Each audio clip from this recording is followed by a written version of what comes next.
Awal cerita ini dimulai saat salah satu tetanggaku meninggal dunia. Di sini kita nggak usah sebut namanya. Anggap saja namanya Pak Budi. Jadi Pak Budi ini dikenal sebagai orang yang tidak baik. Dia suka sekali berjudi dan minum minuman keras. Bahkan aku dengar dia suka berpelesir ke rumah bordil. Kelakuannya yang buruk seperti itu memang didukung oleh kekayaannya. Dia memperoleh harta yang sebanyak itu dari perbuatan tidak baik juga, yaitu dengan cara meminjamkan uang dengan bunga tinggi. Entah kalian mau nyebutnya rentenir, lintah darat, atau apapun, ya terserah. Saat dia meninggal, semua warga nggak ada yang mau ke rumahnya. Tapi saat melihat istrinya yang menangis, meminta tolong, dan salah satu kiai menyarankan untuk menolong sesama muslim. Meski aku kurang yakin Pak Budi ini muslim apa enggak, karena aku belum pernah melihat dia sholat. Akhirnya para tetangga pun bersedia menolong. Nah, aku yang masih remaja diajak ayah untuk ikut. Kehebohan terjadi saat ingin membungkus mayat Pak Budi. Kain kafan yang sedianya ingin membungkus tubuh Pak Budi tak mampu menutup seluruh tubuhnya yang tambun. Akhirnya mereka membeli kain kafan yang lebih lebar, tapi tetap saja nggak muat. Sampai 3 kali masih tak muat juga. Nah, saat itu hidungku mulai mencium bau busuk dari tubuh Pak Budi. Akhirnya salah satu pelayat menyarankan untuk mengganti kain kafan putih menjadi warna hitam. Entah ide gila itu terinspirasi dari mana, tapi ide itu berhasil. Tubuh Pak Budi yang tambun itu bisa dibungkus dengan kain kafan berwarna hitam itu dengan sangat mudah. Seakan-akan itu kain kafan yang sesuai, pas untuknya.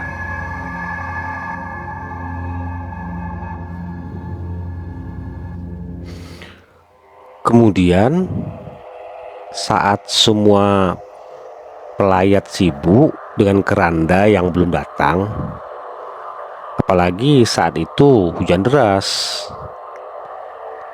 aku masih berdiri di depan tubuh Pak Budi yang terbujur kaku di atas dipan. Saat itu, secara tiba-tiba dan perlahan, tubuh Pak Budi bergerak dan duduk. Dia menoleh kaku ke arahku dengan mata terbelalak. lalu mengatakan sesuatu dengan bibir kaku. Pakai hitam, siapa takut? Lucu nggak sih? Nah, Only. oh enggak, jangan.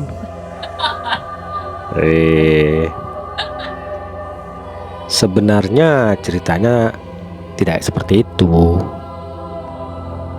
Saat aku melihat mayat Pak Budi yang terbujur kaku itu, entah kenapa bulu kuduku merinding.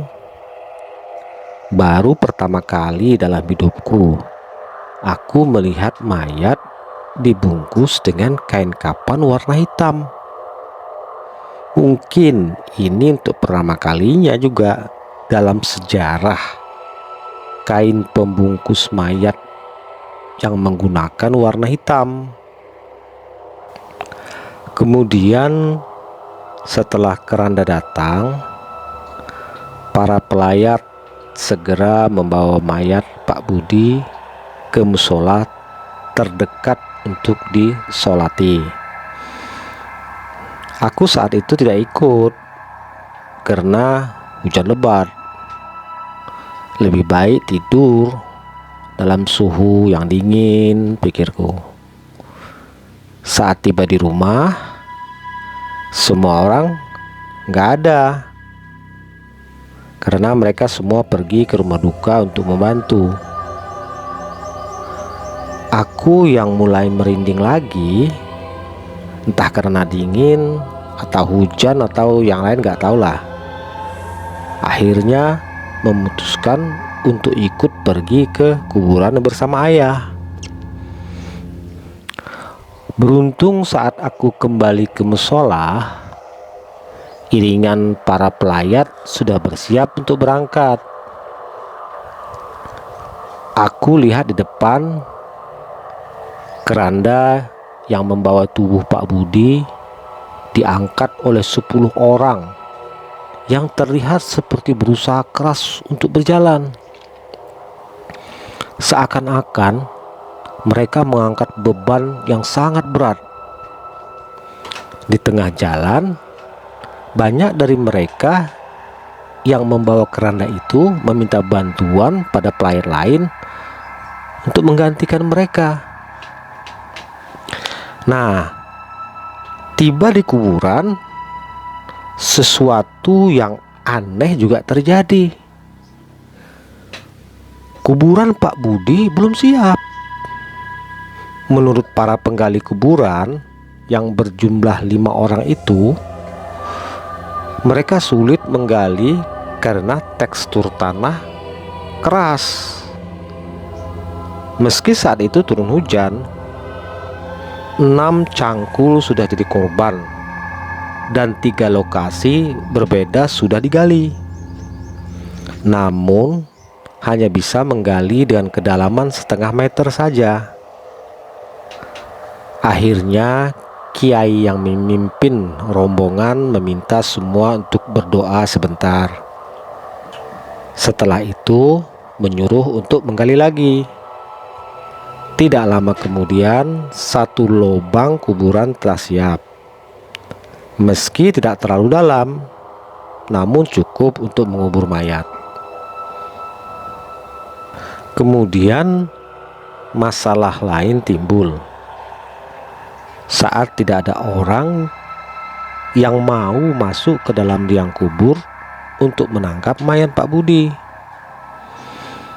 Dan hujan yang turun sejak tadi mulai deras, beserta suara petir yang semakin keras.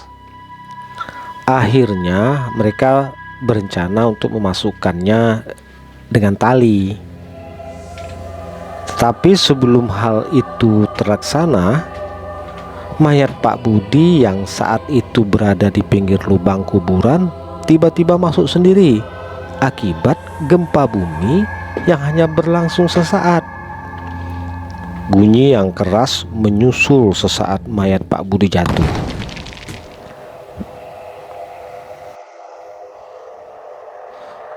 Akhirnya para pelayat tanpa berkata-kata lagi langsung menguburkan mayat Pak Budi. Setelah itu Kiai memimpin doa terakhir sebelum para pelayat pulang ke rumah masing-masing.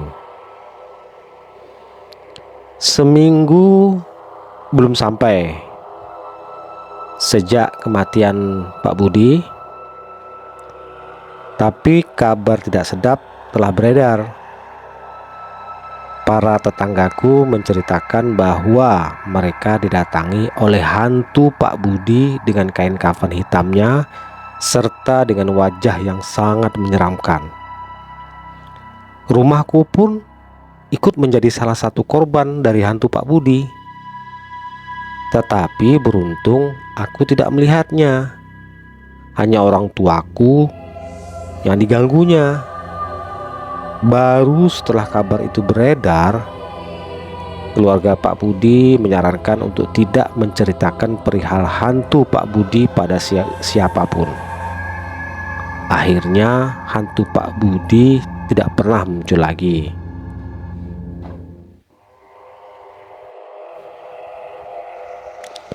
Nah, sebulan kemudian aku pergi keluar kota untuk mengunjungi temanku. Aku ceritakan kepadanya perihal Pak Budi. Alasanku menceritakannya pada temanku saat itu karena sudah sebulan hantu Pak Budi tidak muncul. Dan ini di luar kota. Apalagi temanku tidak kenal dengan Pak Budi. Tetapi aku salah. Setelah aku pulang, sehari kemudian temanku meneleponku.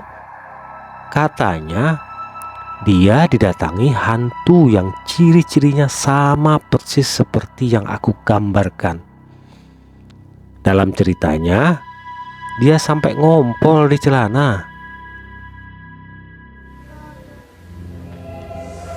Aku yang tak mudah percaya, sehari kemudian pergi ke rumah temanku yang lain, yang rumahnya lebih jauh. Aku pun menceritakan semuanya perihal hantu Pak Budi. Dan setelah aku pulang, esoknya temanku itu menelpon dan menceritakan hal yang sama seperti yang dialami temanku yang pertama.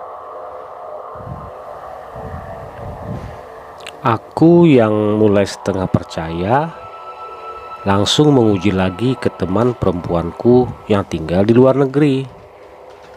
Aku menceritakannya lewat email. Setelah 4 hari tidak mendapat jawaban atau kabar apapun, aku pun lega karena aku berpikir kedua temanku yang menelepon itu hanya bermimpi horor karena ceritaku. Tapi saat hari kelima, sebuah email datang dari teman perempuanku itu.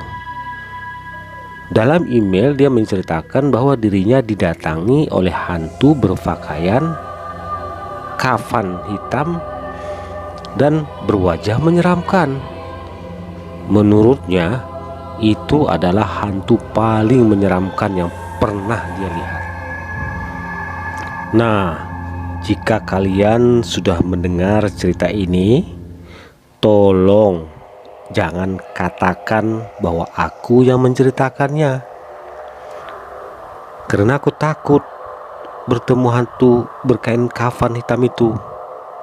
Dan jika nanti malam kalian didatangi hantu Pak Budi itu, sampaikan saja salamku untuknya.